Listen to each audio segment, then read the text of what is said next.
Hello সবাইকে, good morning. Welcome to my new blog video. আশা করি তোমরা ভালো আছো। আমি তো ভীষণ ভালো আছি।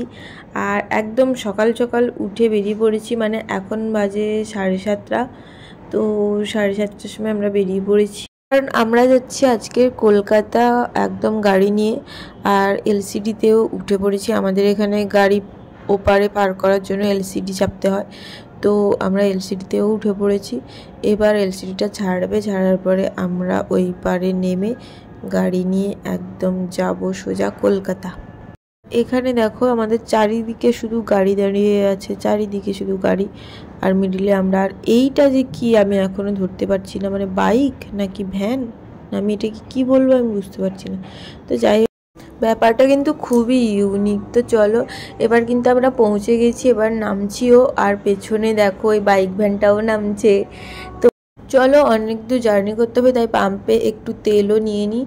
আর এখানে কৃষাণুকে দেখো দিদিভাইয়ের জামা নিয়ে মাথায় বেঁধে নিয়েছি, কারণ ওর ভীষণ ঠান্ডা করছিল। তো তারপরে আমরা একটা ধাবাতে নেমে খেয়ে নিলাম। তারপরে চলে এসেছি গড়িয়ার কাছাকাছি। আর এখানে আমি বেহুশ হয়ে ঘুমাচ্ছিলাম, কারণ আমি যেহেতু ল্যাদ করতো। আর এখানে হচ্ছিল গণেশ পুজো, মানে কালকে যেহেতু গণেশ পুজো, তার তোড়জোড় চলছে এখানে। আর ভীষণ বড় মেলাও বসে গেছে গড়িয়াতে।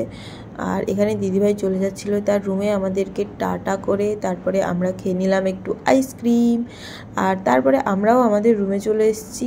তো দেখা হচ্ছে নেক্সট ভিডিওতে। ভালো লাগলে like, comment, share and subscribe. By.